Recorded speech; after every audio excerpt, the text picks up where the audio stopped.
అందరికీ నమస్తే అండి. మనం జోగి రమేష్ కన్నింగ్ అనుకున్నాం కానీ అసలు కన్నింగ్ తెలివితేటలన్నీ కూడా జోగి రమేష్ భార్యకు ఉన్నాయండి. ఇప్పుడు ఒక ఆడియో కాల్ వైరల్ అవుతుంది. ఈ జోగి రమేష్ కోడలు మేఘన ఎవరైతే ఉన్నారో వాళ్ళ నాన్నగారితో ఫోన్లో మాట్లాడుతుంది. ఆవిడ ఎంత విచిత్రంగా మాట్లాడుతుందంటే వాళ్ళ కొడుకు కంట పెళ్ళయింది కాబట్టి ఏదైనా కానుక కింద ఏదైనా కారో లేదంటే ఇంకోటి ఏదైనా గిఫ్ట్ ఇస్తేనట్ట పిల్లోడికి ఫీలింగ్స్ వస్తాయట. అలాగే తన చిన్న కొడుక్కి ఒక సంబంధం సెట్ అయిందట. వాళ్ళు ఏకంగా ఆడపడుచు కట్నం కింద 50 లక్షలు ఇస్తానన్నారంట. అంటే వీళ్ళు ఆశిస్తున్నారన్నమాట 50 లక్షలు వచ్చేలాగా ఉంది. వాళ్ళ దగ్గర మీరు తక్కువ అవ్వకూడదు కదా, మీరు మా పిల్లోడిని మీ పిల్లోడు అని అనుకుంటే మీ అంతటి మీరే పెట్టాలి, పెడతారో కూడా, ఇవన్నీ నేను మీ గురించే చెప్తున్నాను అని ఎన్ని డ్రామాలు ఆడుతున్నారో ఒకసారి వినిపిస్తా వినండి. అక్కడ అమ్మాయి చెప్పింది కూడా కరెక్ట్ గా సరిపోయింది. పూర్తిగా అంటే మన వైపు లేకుండా పూర్తిగా మీకే చెప్పుంటాడు. ఇప్పుడు ఆయన లాయర్ గారు కూడా మీకు చెప్పుంటారు అసలు ఏం జరిగింది ఏంటనేది కూడా ఆయనే చెప్పుంటాడు. మేఘన అడిగింది అమ్మాయిని, ఎప్పుడు మీరు పరిచయం అయ్యని చెప్పి సంవత్సరాలని చెప్పిన ఆ సంవత్సరాల్లో 2-3 నెలలకి వెళ్ళేవాడు బిడ్డ. అంతవరకు తప్పితే అది కూడా వ్యాపారం బిజినెస్ పని మీద శ్రీధర్ రెడ్డి ఆయన ఎవరు రమ్మన్నారమ్మ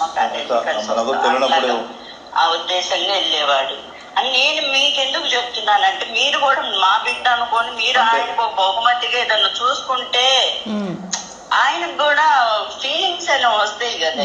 మీరు కూడా ఏదైనా బహుమతి కింద ఒక 10 లక్షలు 50 లక్షలు పెట్టి ఏదైనా కారు కొనిచ్చేస్తే ఫీలింగ్స్ వచ్చి బుసలు కొట్టేస్తాడా?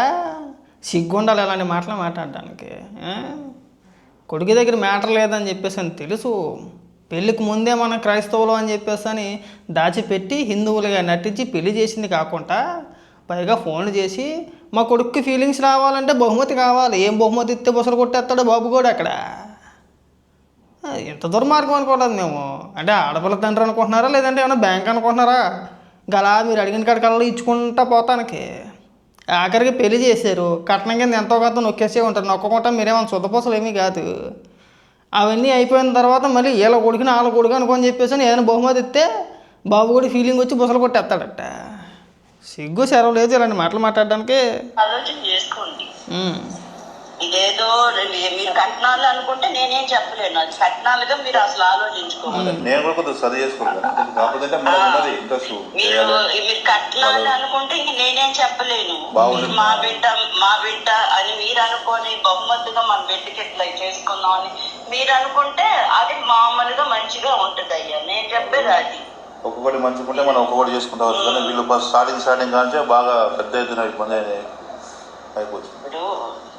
అదే మీకు నేను ఇదే చెప్తా. మీకంటే నేను వయసులో చిన్నదాన్ని. ఒకవేళ మీరు ఏమన్నా హోదాగా ఒకవేళ నన్ను పెద్దదల్లా చూడబాకండి. మీకంటే నేను చిన్నదాన్ని వయసులో.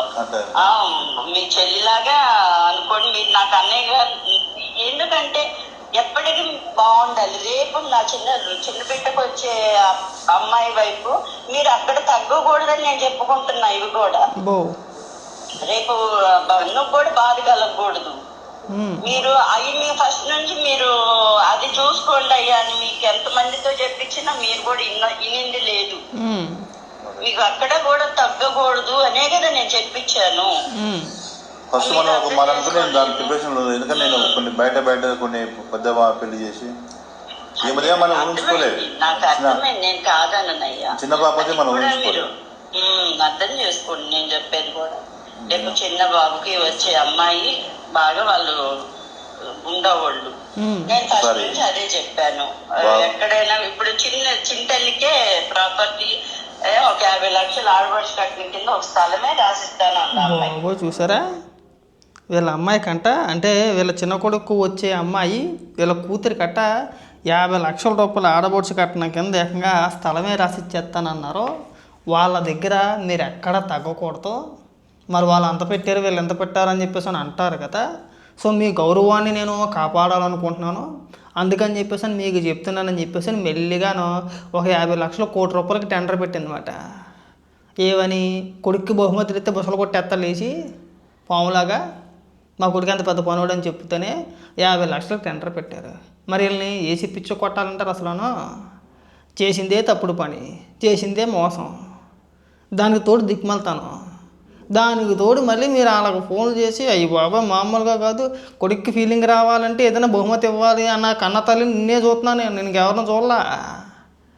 ఏదో చూడటానికి అమాయకంగా ఉన్నా కానీ మెయిన్ విలన్ నువ్వే. ఈ కథ మొత్తం నడిపించింది కూడా నువ్వే, కేవలం డబ్బు కోసం. అసలు మాటే మాట్లాడము, ఈ వ్యవహారం అంతా మాకు అనవసరం. కానీ కాకపోతే ఏంటంటే మీరు పెళ్ళికి ముందు మీరు క్రైస్తవులు అని చెప్పకపోవడం మొట్టమొదటి చేసిన తప్పు. పెళ్ళి తర్వాత ఆ అమ్మాయి పూజ చేసుకుంటానంటే ఆ అమ్మాయిని అడ్డుపడడం ఇంకొక తప్పు.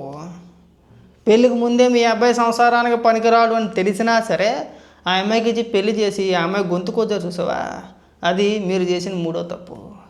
ఇలా తప్పుల మీద తప్పులు చేసిందే కాకుండా పైగా వాళ్ళని ఏ విధంగా డిమాండ్ చేస్తున్నారో చూడండి.